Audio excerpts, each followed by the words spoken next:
আল্লাহ তাআলার মেহরবানিতে আমাদের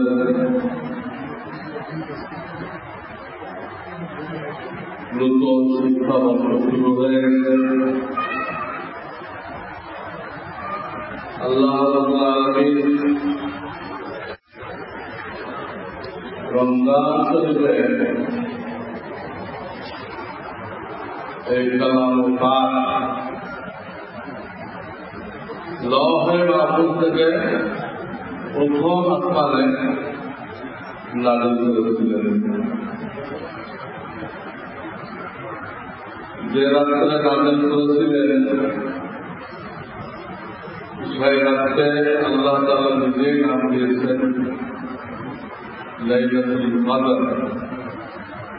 অতি মর্তবার রাত।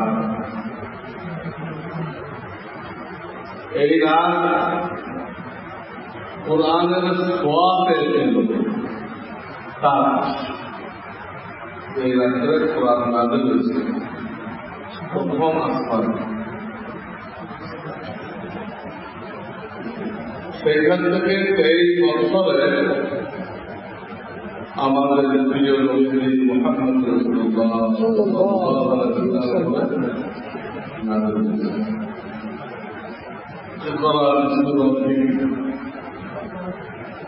সূরা আলাক এটা দিয়ে শুরু হয়েছে। আর বিদায় হাতে বলে দেওয়া হয়েছে আলিয়মা নতুন দিনকে পরিপূর্ণ করে দেওয়া হয়েছে।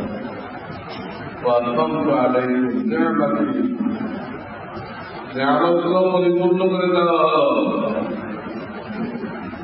দুনিয়াতে যা যা দেওয়া দিয়ে দিলাম।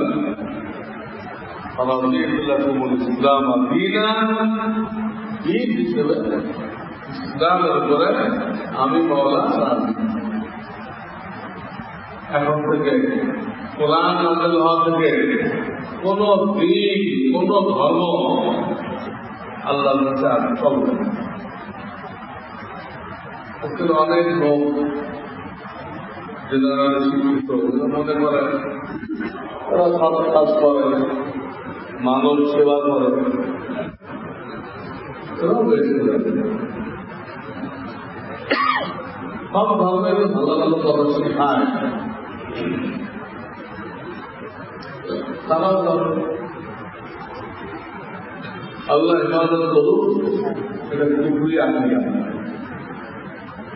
এই আকীদা যারা পোষণ করবে তাদের ঈমান নষ্ট হয়ে গেছে, তাদের ঈমান শেষ।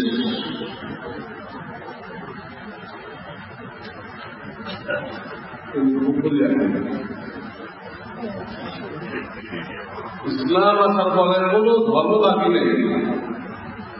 আগে কিছু শহীদ ধর্ম ছিল, পাখির ধর্ম ছিল, পাখির তো বাকি, শহীদগুলো বাকি হয়ে গেছে। বলতেছিলাম লাইলাতুল কদর কোরআনের সওয়াব পেয়েছে, তাই অনেক দামি হয়ে গেছে। লাইলাতুল কদর খায়রুম মিন আলফি শাহর। আল্লাহ নিজেই বুঝলেন তাই বলছেন কোরআনের কারণে লাইলাতুল কদর। লাইলাতুল কদরের কারণে রমজানের দাম বাড়ছে। নফল করলে ফরজ হয়ে গেছে, নফল করলে ফরজ করলে লাইলাতুল কদরের কারণে রমজানের দাম। বাকি 11 বছর করে রমজান ওই কোরআনের কারণেই আমাদের প্রিয় নবী নবী হয়েছে। ওই ছাড়া কি নবী হয়? সাইয়্যিদুল মুরসালিন হয়েছে। আজকে যারা কোরআনের কিছু শিখাইছে তারা নায়েবে রাসূল হয়েছে। নায়েবে রাসূল এটা এমন একটা ডিগ্রি, এর উপরে আর কোন ডিগ্রি নেই, কোন ডিগ্রি নেই। না দুনিয়ার লাইনে না দিনের লাইনে। দিনের লাইনে সবচেয়ে বড় ডিগ্রি নবী রাসূল আলাইহিস সালাম। সেকেন্ড ডিগ্রি হলো ওনাদের নায়ক। আর কত হাজি গাজী মুজাহিদ তাজুল সদুক কত লোকেরা আল্লাহ রাসূল ফজিলত পাইলেন। সব পড়ে রসুল আর নায়েব রসুল এর মাঝখানে কোনো পোস্ট নেই, কোন স্তর নেই। কেন রসুলের এত দাম, রসুলের পরেই তারা ওই কোরআন তাদের সিনার মধ্যে।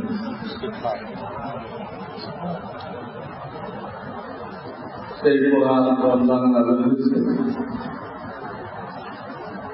পুরো দুনিয়াকে দেখেন সওয়ালে ওর সওয়াল শুরু হয়ে গেছে। রমজান নাযিল হয়েছে, সওয়ালে কোরআনের সওয়াল শুরু হয়ে গেছে, সব নাযিল হয়ে গেছে। মাদ্রাসার লাইনে হেডকোয়ার্টার হলো দারুল উলুম দেওবন্দ। হেডকোয়ার্টার ছিল রাশিয়া, যেখানে হাদিসের কিতাবগুলো জমা করা হয়েছে। মুসলিম বিশ্ব যে হাদিস দ্বারা চলতেছে, এই কিতাবগুলো রাশিয়াতে লেখা হয়েছে। এখন এখানের কেন্দ্র ভারতবর্ষ, ভারত। এর আগে ইসলামের কেন্দ্র ছিল রাশিয়া।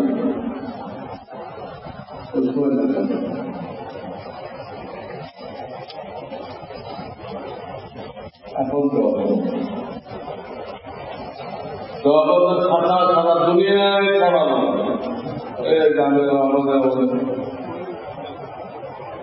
ঢাকায় বড় বড় দামে আছে, চিটাগাং বড় বড় দামে আছে,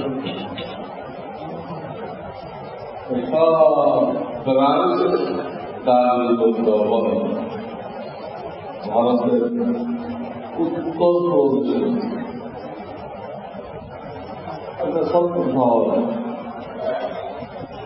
সারা দুনিয়ার নেতৃত্ব দিচ্ছে।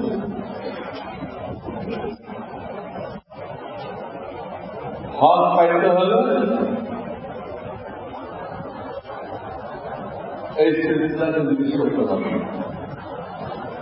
হযরত মাওলানা ইলিয়াস রাহমাতুল্লাহ আলাইহি এই দারুল উলুম দেওবন্দের তাফসীর ক্লাস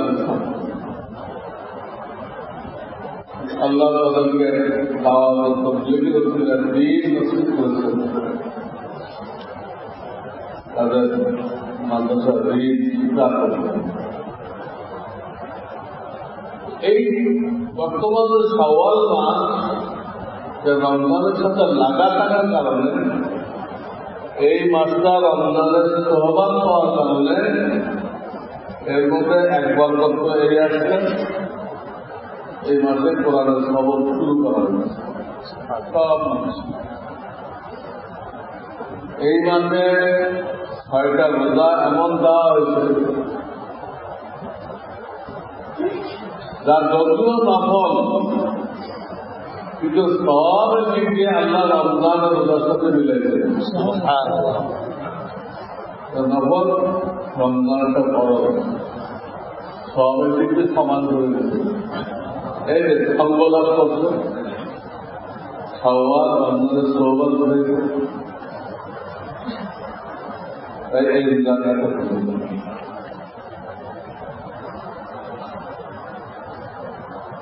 দুনিয়ার ইতিহাসে বিবাহ শাদী করা জান্নাতের আমল। এটা 12 মাস যায়, 7 দিনের 7 দিনেই যায়। শরীয়তের কোনদিন নিষেধ নেই। জমিনে হইতে পারে, হাওয়াতে হইতে পারে, সাবধানের দিয়ে সাগর বৈশ্য হইতে পারে, কিন্তু একটা উত্তম আছে কাল্টিভেশন। ওটি এই মাসে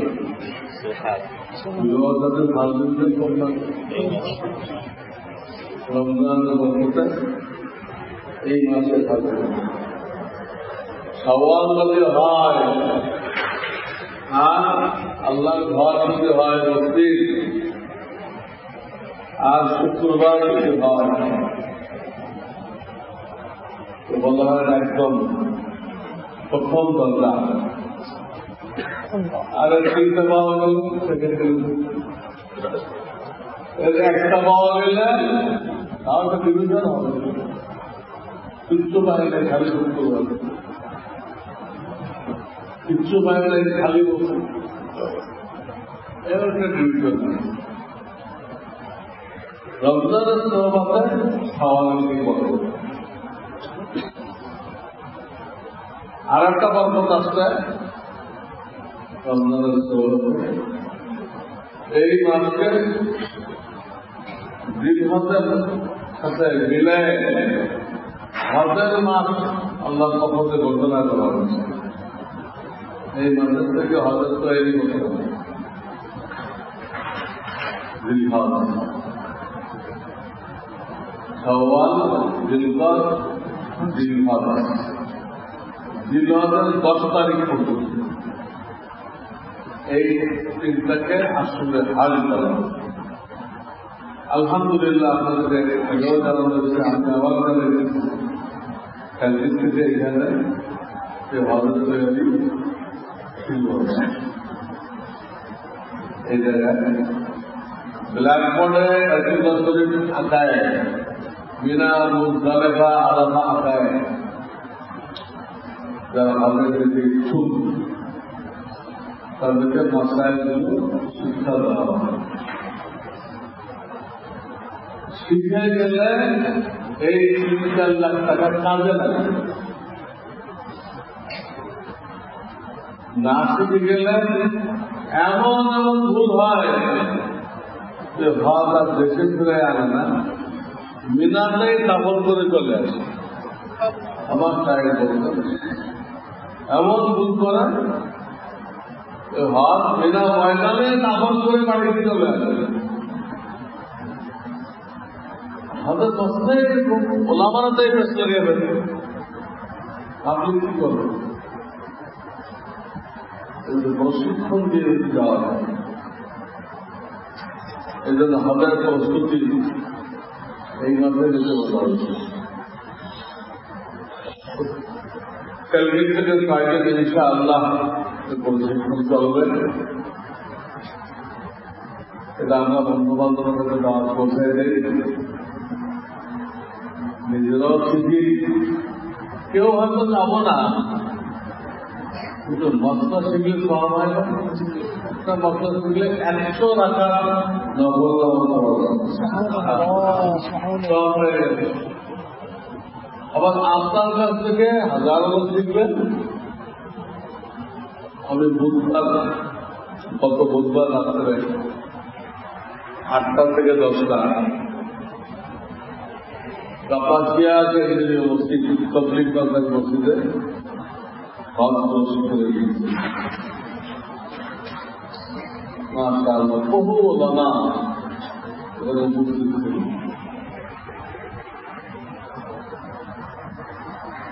তো সবাই তো কথা বলছে, 8-10 জন কথা বলছে। তারা তাদের প্রতিক্রিয়া জানাচ্ছে হুজুর বহু মশলা পেঁচানো ছিল, যারা বিশেষ করে এক একজন একরকম হল ছিল। আজকে আপনার এই 2 ঘন্টার আলোচনায় আমাদের কোনো প্রশ্ন করা ছাড়া ওই প্রশ্নগুলো হল হয়ে গেছে। আমাদের প্রশ্ন করতে হয় না, স্বাভাবিক আলোচনায় এগুলো হল হয়ে গেছে। আমার কোনো ফজিলত না। আপনারা তলব নিয়ে বসছেন, আপনারা তলব নিয়ে বসছেন, আমরা তো মাইকের হলেন। আল্লাহ আমাদের দিলে আপনাদের চাহিদার কথাগুলো আছে, মুক্তি বের হয়েছে। বক্তব্য বলে তার দিল কার হাতে? আল্লাহর হাতে। আল্লাহ যা বলে তাই বলতে হয়, আর একটা তো বলা যায় না, আর একটা বলা যায় না। আমি বললো ভাই এটা আমার জন্য ফজিলত না, যারা আপনাদের দিলে খরচা তলব ছিল। বাচ্চার মধ্যে যখন দুধের তলব পয়দা হয়, বাচ্চার পেটে দুধের তলব পয়দা হয়, তো আল্লাহ তাআলা মায়ের দুধের মধ্যে দুধ সৃষ্টি করবেন। হ্যাঁ, এগুলি খেয়াল করবেন। কোন সময় বাচ্চা কাঁদলে মায়ের সব কিছু ফেলে লড়বে। আবার কোন সময় দেখবেন এই কাইতে কাইতে লুকায় করতেছে, মায়ের কাম ছাড়ে না, কান্দ আল্লাহ। এই দুই রকম যখন বাচ্চার ভিতরে খরচা তলব পয়দা হয়, তখন মায়ের ভিতরে অস্থিরতা পয়দা হয়, তখন তাইতে বাধ্য হয় তাই তরকারি ছুড়ে দেন, খাওয়া পরোয়া যাবে। আর যখন নাকি বাচ্চার ভিতরে খরচা তলব পয়দা হয় নাই, এমনি মাকে পাওয়ার কোনো কাজ নেই। তো মায়ের মধ্যে ওই সময় কোনো অস্থিরতা সৃষ্টি হয় না, তাদের কান্নার আওয়াজ পাওয়ার সত্ত্বেও সে যায় না, হাতের কাজ আগে শেষ। কলম জরুরি, কলম না হলে আল্লাহ বললেওয়ালার দিলের মধ্যে ঢালেন, বললেওয়ালার দিলের মধ্যে ঢালেন কলম। একজন মুসাল্লি উন্নতের জন্য উঠে করছে, একজন মুসাল্লি, সবাই না। নবী আলাইহিস রাতের মধ্যে কাজ হয়ে গেছে। আমরা তো মনে করি আরে ইমাম সাহেব ভালো করে দেখে আসতে পারে না, ব্যস্ত হয়ে গেল, ব্যস্ত কেন লাগে এটা তো আমরা বুঝতে পারি। কোন মুসাল্লি উন্নতের ত্রুটি করলে ওর শাস্তির পরে ইমামে দেবে, অনেক রাত বলে দেয়।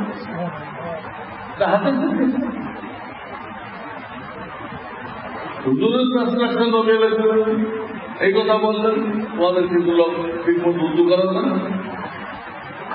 ইন্নামা ইউযাল্লিসু আলাইনা উলাই, এই লোকগুলো অভ্যাস লাগে। দেখেন একজন উজুদের সমস্যা নেই, এরকম কিছু লোক শুনতেছে, একজন ঘুমায় দিচ্ছে, একজন ঘুমায় দিচ্ছে, তো বক্তার কথা আসে না, বা সে সাজাই গুছায় বলতে চায়, কিন্তু উল্টা পাল্টা করে। ওই একটা লোক ঘুমাইতে আছে, সবাই যদি চৌকান নয়, সবাই চৌকান, হুজুর কি বলতে, তখন আল্লাহ তাআলা ওনাকে দিয়ে অনেক ভালো জরুরি আল্লাহ বলেন। এই জন্য বক্তাতে কিন্তু চাইতে হলে শ্রোতাদের অনেক হুঁশিয়ার থাকতে হবে। টঙ্গী ময়দানে বারবার বলে ভাই আমার চৌকান না থাকি, চৌকান না কি, চৌকান না নাকি, কান তো দুটা, ওখানে বলা হয়েছে যে চারটা কান রাখে না। চৌ কান, চৌ মানে চার, আর কান মানে কান, আর না মানে ওয়ালা, চার কান ওয়ালা, তার দুটো বলতে হবে। এই দুটাকে এত বেশি এইদিকে করেন, মনোনিবেশ করেন, দুটাই থাকুক, কিন্তু খেয়াল হোক এদিকে, খেয়াল এদিক করলে এই দুটাই কটা হয়ে যাবে, এইরকম প্রশ্ন তখন ফায়দা হবে। তো সাওয়ালের আমরা অনেক ফায়দা বললাম, রমজানের সোহবতে এই সাওয়াল আছে, তাই এই মাসে কোরআন তেলাওয়াত শুরু করা হয়েছে, 10 শুরু করা হয়েছে। এই মাসে রোজা দেওয়া হয়েছে, এই মাসে বিবাহকে অতি উত্তম বলা হয়েছে, এই মাসকে হজের মধ্যে সামিল করা হয়েছে। আরো কত ফজিলত জাল লাগবে। গোড়া কি সব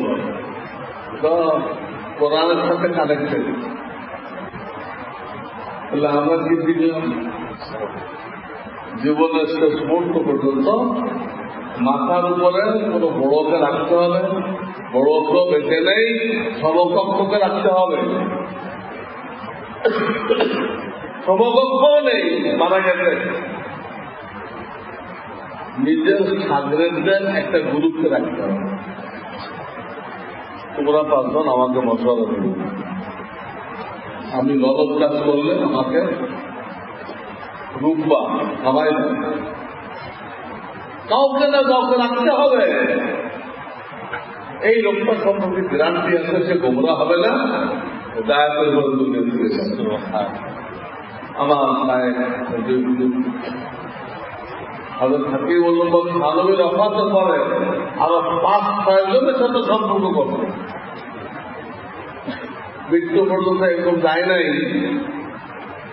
ওরা মাথার উপরে কাউকে রাখেন নাই,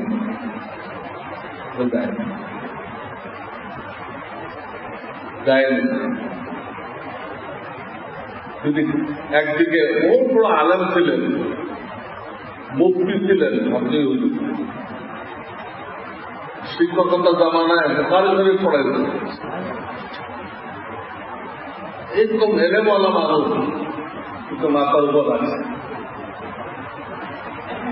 আমরাও চেষ্টা করতেছি। আমার প্রথম গাইড ছিল হাফিজ মুজিবুর রহমান। ওদের জন্মদিন শেষ মুহূর্তে আমাদেরকে তুলে দিয়ে গেলেন হযরত মাওলানা আবরার সাহেব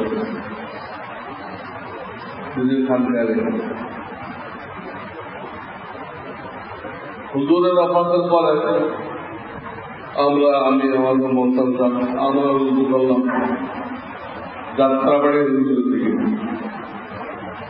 এইভাবে আমরাও চেষ্টা করতেছি আমাদের সাহেবের যে শিক্ষা দিন সোহবতের দ্বারা, সোহবতের দ্বারাই কয়েকদিন টিকে থাকবে।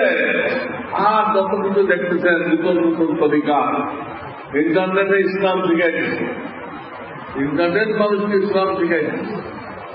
অথচ এর মধ্যে ম্যাক্সিমাম প্রোগ্রাম ইহুদিরা দিয়ে রাখে। ইন্টারনেটে ইসলামের নামে যত প্রোগ্রাম দেওয়া আছে অধিকাংশগুলো ইহুদিরা ঢুকেছে। ওই ভিতরে ভিতরে বিষ রেখে দিচ্ছে। এইভাবে ভাই ইসলাম হবে না। ইসলাম তো ব্যক্তির মাধ্যমে আল্লাহরা ব্যক্তি দ্বারা চলে আসছে, তাদের সহবাদে দ্বারা বসছে, তারা কামিয়াব। পরবর্তীতে সহবাদে দ্বারা বসছে, তারা কামিয়াব। এইভাবে সহবাদ দ্বারাই কামিয়াবি আসবে। আপনাদেরকে কি বলবো, একটা লোক ব্রিটিশের বস্তা বস্তা সিলেবাস পড়ে, কিন্তু সে সহবাদে আসে। আল্লাহ একদম আনন্দ করেন, একদম আনন্দ করেন নাই। এই টাইপের লোকদের দ্বারা অনেক কাজ হয়েছে। হাকিমুল উম্মতের ইন্তেকাল করে আমার শায়েখ, যাকে শায়েখ বানাইছিলেন খাজা আজিজুল হাসান মাজলুব রহমাতুল্লাহ আলাইহি, তিনি কোন আলেম এক নামাজ পড়েন নাই মাদ্রাসায়, ডেপুটি কালেক্টর আদমের সোহবতে বসে এইরকম এলেম পাইছিলেন। বড় বড় ওলামা ইসলামকে গাইড করতেন, তাদের ভুল করতে পারতেন, তাদের যে কোনো পরামর্শের জবাব দিতে পারতেন। সোহবত আজিব এলেম আছে, আমল আছে। কিতাব পড়লে এলেম আছে, কিন্তু সোহবত দ্বারা এলেম আছে, আমল আছে। আমল করার জন্য ইমানি স্প্রিং দরকার, ইমানি কন্ট্রোল দরকার। কিতাব পড়লে আসে না। ওটা স্বভাব থেকে, এটাকে শেষ পর্যন্ত, জীবনের শেষ মুহূর্ত পর্যন্ত জরুরি মনে করতে হবে। সেই লোকের আল্লাহ মাহরুম অবশ্যই হেদায়েত দেবেন, এবং তার মৃত্যু আল্লাহর পক্ষ থেকে আল্লাহ দায়িত্ব নিয়েছেন, মৃত্যু ঈমানের সাথে।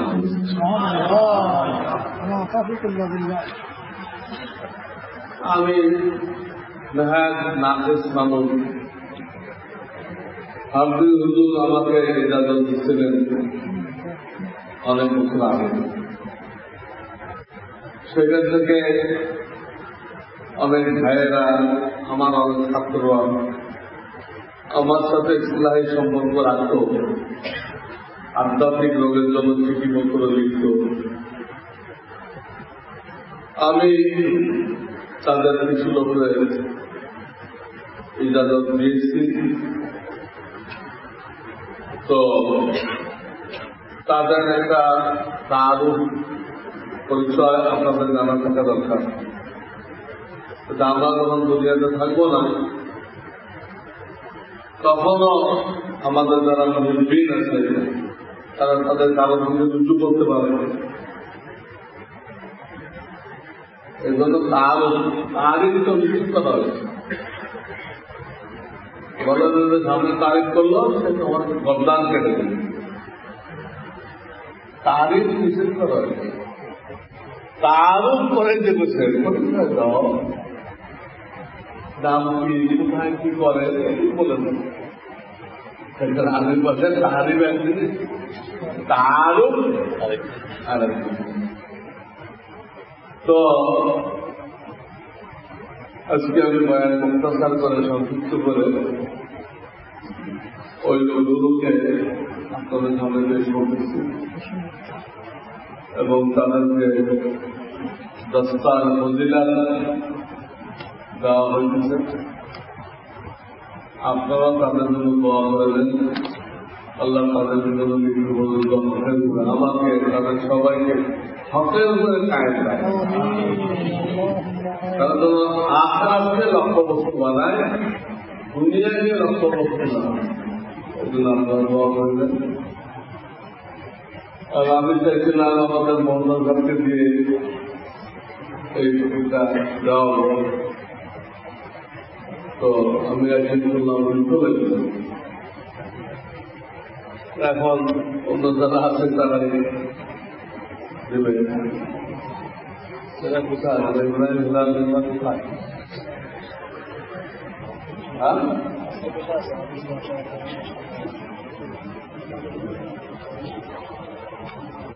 আমি তাদের নাম প্রযুক্তি পরিচয় দিচ্ছি। তাদের দিয়ে দাও, আজকে আছে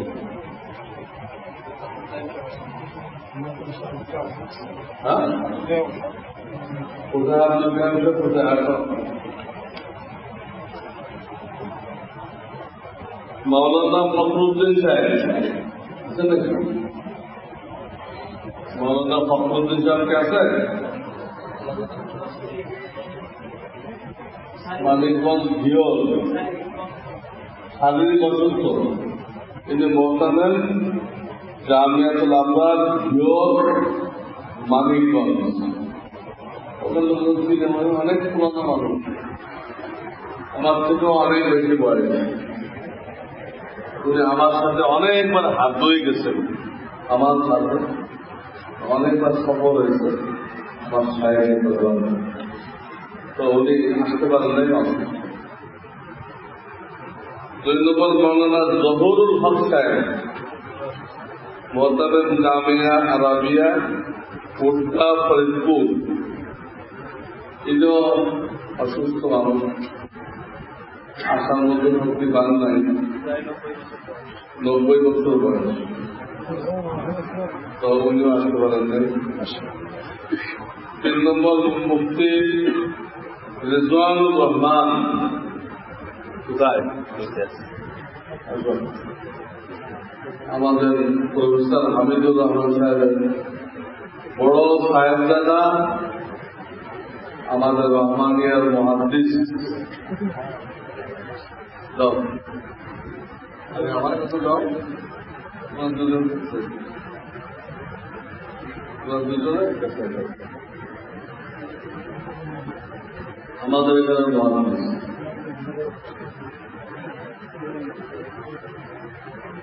সবাই বলেন বারাকাল্লাহ।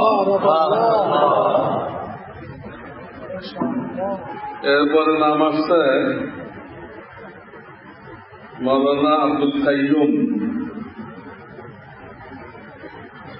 উনিও আমার ছাত্র, এই মানুষের মুহাদ্দিস। তোমরা দুজন মিলে আবার মৌলানা আব্দুল কাইয়ুমের সামনে আছেন।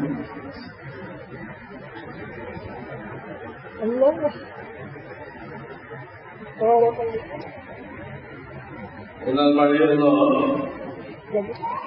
গাজীপুর, না হ্যাঁ রাজাবাড়ি, শ্রীপুর থানা, শ্রীপুর থানা। এখন তো আমাদের এখানে মহাপুরুষ আমি তো লালবাড়ির শিক্ষক হই, তো কাজকে নিয়ে নিচের জামাত পর্যন্ত সবক ছিল, ওনারা নিচের জামাত ছিলেন, প্রথম ছাত্র। মুফতি ইব্রাহিম হিলাল সাহেব আমাদের এখানে ভাইস প্রিন্সিপাল, নায়েব মোহতামিম। ওনার মানে হল সেই 30 সাল আমাদের এই মাদ্রাসার ভাইস প্রিন্সিপাল। ওই লালবাগের আমার পুরানা ছাত্র। সবাই বলি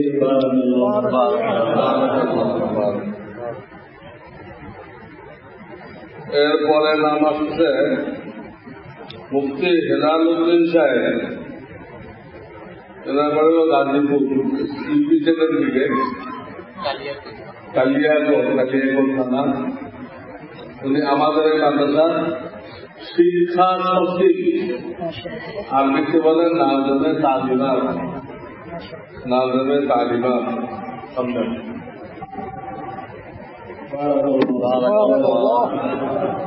7 নম্বরে মুফতি সাইদ আহমদ সাহেব, ফতোয়া বিভাগে আমার নায়েব, আমাদের সিস্টার মুফতি। আমি না থাকলে আপনারা ওনার বয়ান করেন, আমার জায়গায় বস্ত মাস্টার করবেন। মুফতি সাইদ আহমদ দেশের বাড়ি তো কুমিল্লা, এখন এই মাদ্রাসা আছেন। আর জাপান গার্ডেনের ইমাম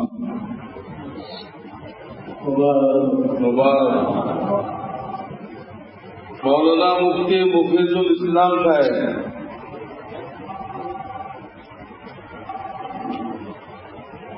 উনি আছেন জামিয়াতুল সুন্নাহ শিক্ষক। মাওয়া পার হইলে একটা বড় মাদ্রাসা আছে, বাদশা মেয়ের নামে আমাদের এক বান্দা বহুত কুরবানি করেন এখানে। ওই মাদ্রাসার মুহাদ্দিস মুফিজুল ইসলাম, মুফতি মুফিজুল ইসলাম সাহেব। এরপরে আসতেছে মৌলানা ওয়ালিউল্লাহ সাহেব, আছে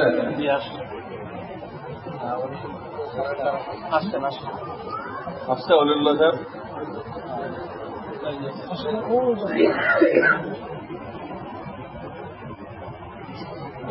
ইমাম ও খতিব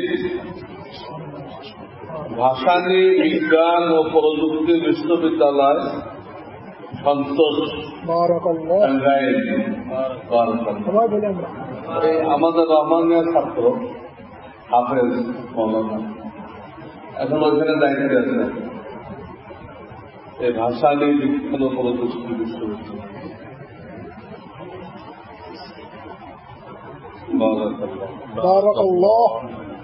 10 নম্বরে মুফতি হাসান সিদ্দিকুর রহমান, আমাদের এই মাদ্রাসার মুহাদ্দিস, তিনি আমাদের মোহতারাম প্রফেসর হামিদুর রহমান সাহেবের ভাতিজা, যারা বান্দা হল ইঞ্জিনিয়ার মাসুদুর রহমান, তার ছেলে আমার সাথে। 11 নম্বর মৌলানা তাজুল ইসলাম সাহেব আছেন,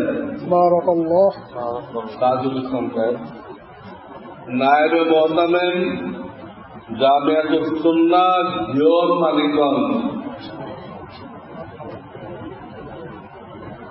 1 নম্বরে তার আব্বার নাম ছিল, তিনি আসতে পারেন, তারই ছেলে আমাদের রহমান।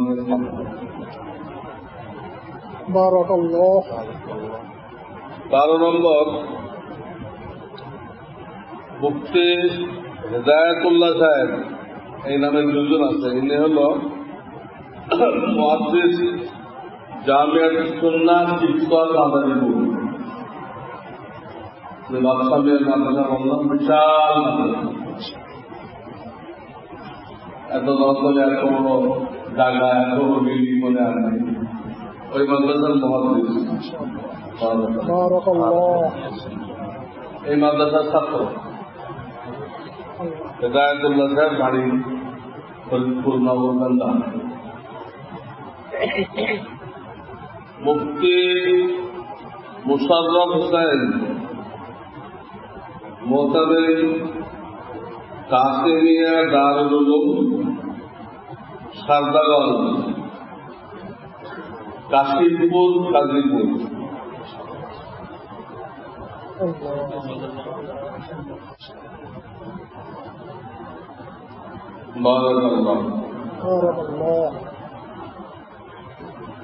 ওনার সাথে আরেকজন আছে ওই মাদ্রাসার মৌলানা ইসহাক সাহেব পড়বে,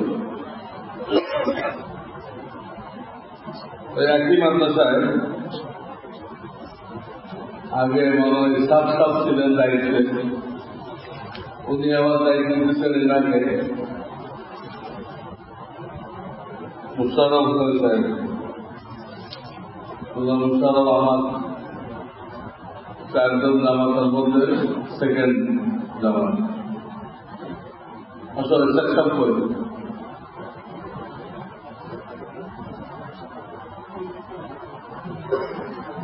বারাকাল্লাহ। মৌলানা 15 নম্বর মৌলানা মুফতি মুসলিহুদ্দিন রুমি আছে। এনার আব্বার মধ্যে আপনার দিন মৌলানা এই হাজী নাজিমউদ্দিন আহমদ, যিনি জীবনের ম্যাক্সিমাম মন্ত্রী দিয়ে মাদ্রাসা কায়েম করে গেছেন। এখন মাদ্রাসা গাজীপুরে কালীগঞ্জ।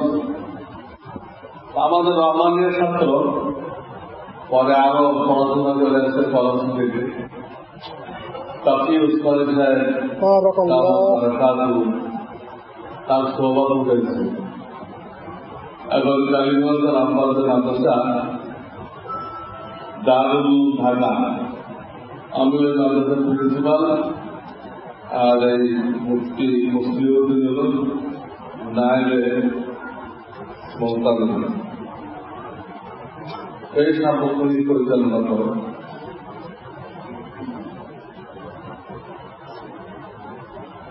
ছোটকাল থেকে এখানে পড়াশোনা করছে। ওই মাদ্রাসা আরেকজন আছে মুফতি সাইদুর রহমান গাজীপুর, মুহাদ্দিস দারুল উলুম ঢাকা। ওই জায়গার নাম মক্কিনগর, বান্দারগোলা, কালীগঞ্জ। সেখানে ছাত্র, এখান থেকে মুক্তি হয়েছে মুফতি সাইদুর রহমান। বারাকাল্লাহ।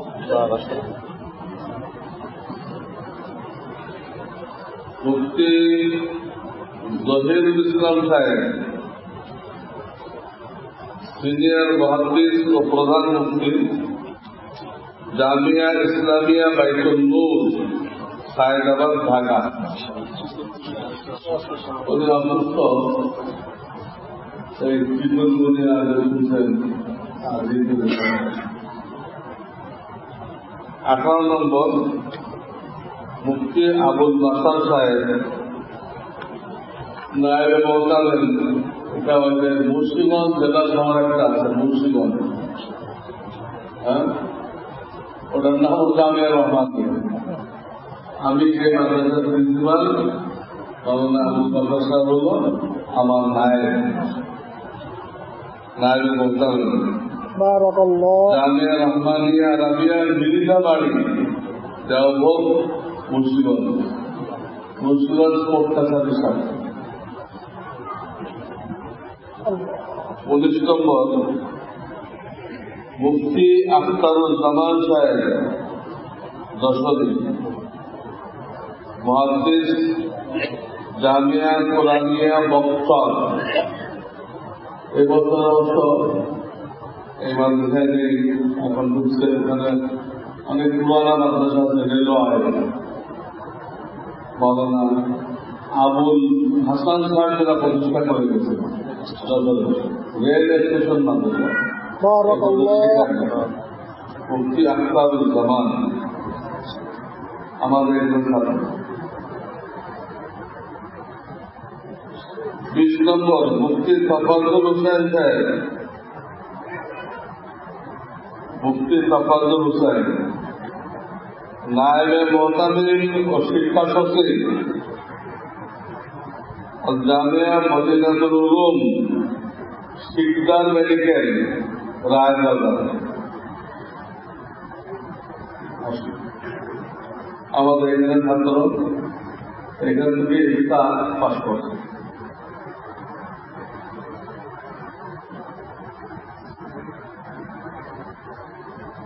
বারাকাল্লাহ।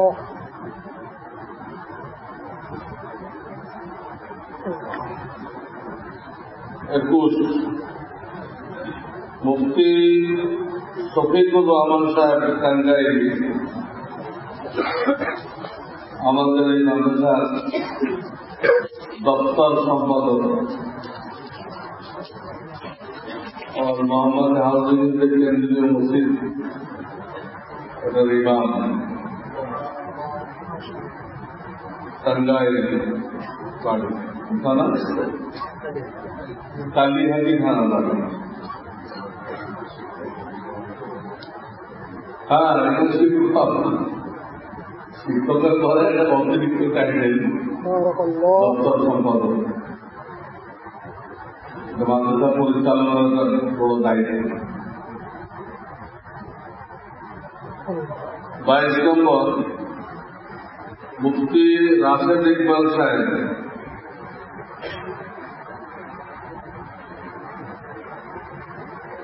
মুতাদিস জামিয়া ইলিয়াসিয়া এই শিক্ষার হাজারিবাগ ঢাকা। ওই মাদ্রাসায় নুসরাত শরীফ পড়ায় আমাদের ছাত্র, থেকে আমার আবার ভাগ্যে লাগে। মুফতি নূর মোহাম্মদ সাহেব সিরাজগঞ্জ, প্রধান মুফতি ওমর ইবনে খাত্তাব রাদিয়াল্লাহু তাআলা আনহু মাদ্রাসা সাতবাড়িয়া শাহজাদপুর সিরাজগঞ্জ। ওনার যদি বাচ্চা কাচ্চা হবে তো ওই সাথে আছে না, ওইখানে নাশ করা যাবে।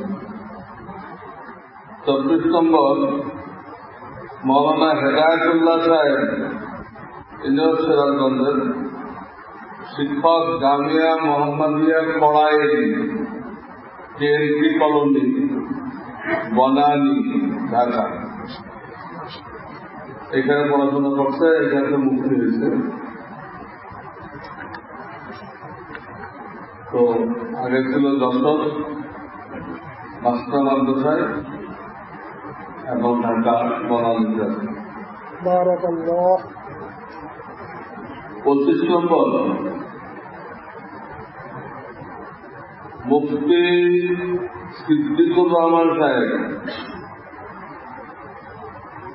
নাজেবে দারুল ইকামা জামিয়া মাহমুদিয়া দেশিপাড়া গাজীপুর আছে। মুফতি সিদ্দিকুর রহমান বাড়ি ময়মনসিংহ, এখানে পড়াশোনা করছে। মুফতি এখান থেকে হয়েছে, এখন গাজীপুরে মাদ্রাসা আছে নাজেবে দারুল ইকামা হালসুবা।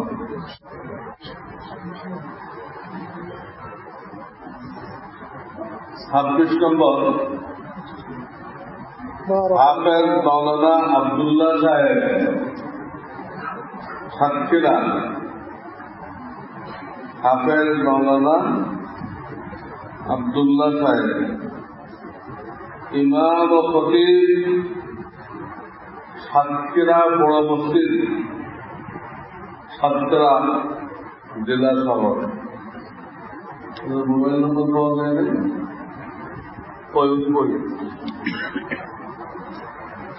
হাফেজ মৌলানা আব্দুল্লাহ সাহেব আছেন।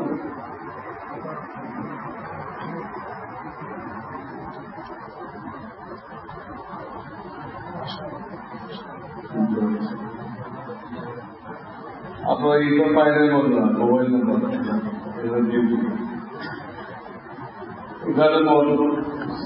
জন। তো নম্বর একটা পরিচয় থাকল যাদের এলাকায় যিনি বসছেন তারা যাতে এলাকা থেকেও ইস্তফা করতে পারেন, হায়দ্রাবাদের পারে। তো অনেকদিন ধরে একটা ছিল, অনেকেরই দাবি ছিল হুজুর তাদেরকে ইজাজত দিচ্ছেন, আমরা তো কাউকে চিনি না, সেই জন্য তাদেরকে আপনাদের সামনে পেশ করা হলো। দেওয়া হয় এবং আপনারা দোয়া করে দিতে পারেন। আমরা এদেরকে নিয়ে গেছি ব্যাপক দিনের কাজ হয়েছে, ক্লাসের সাথে কাজ হয়েছে। এখন তো আর পরবর্তী মাহফিলের তারিখ ঘোষণা করার দরকার নেই, কারণ আমরা যে একাডেমিক ক্যালেন্ডার ছাপছি বাংলায় গেটের থেকে দিবেন কত, 50 টাকা, 50 টাকা দাম। এর মধ্যে 8 তারিখে মেয়ে থাকা হচ্ছে। হ্যাঁ, ওর সাথে বাংলা তারিখও আছে, ইংরেজি তারিখও আছে, সব তারিখ। এবং পাশে ওই মাসের সকল প্রোগ্রাম লিখে দেওয়া হচ্ছে, সকল প্রোগ্রাম, মাদ্রাসা প্রোগ্রাম, দাওয়াতের প্রোগ্রাম, লোকের বার্ষিক ইজতেমা, যাত্রাবাড়ি, সব লিখে দেওয়া হচ্ছে। অথবা ওই ক্যালেন্ডারটা সাইডে লেখা পড়লে 5 তারিখ এই মাসিক ইজতেমা কাউকে দিনে করা ছাড়াই ইনশাল্লাহ পেয়ে যাবেন। আর যারা ছাত্র অভিভাবক আছেন তাদের তো রাখতেই হবে। ছেলে পেলে অনেকে উল্টাপাল্টা বলে, বাড়িতে বলে আপনার ছুটি হয়েছে, মাদ্রাসা ছুটি হয়েছে, ছুটি হয়েছে, চলো। আসলে ছুটি হয় নাই, আর এইখানে ছুটি হয়েছে কিনা আপনি ঘরের মধ্যে বসে সব বুঝবেন। তাদের তো এটা রাখতেই হবে, ছাত্র অভিভাবক যারা এটা এখন জরুরি। আর আপনারা দাওয়াতকে আসছেন, আপনাকে তাদেরও এই কাজগুলো জানার জন্য এটা রাখার দরকার। এই বক্তব্য আমরা ভাবছি, হ্যাঁ, এত সুন্দর করে রায় না, মোটামুটি একটা কাজ করা হয়েছে, দুরুস্ত করে।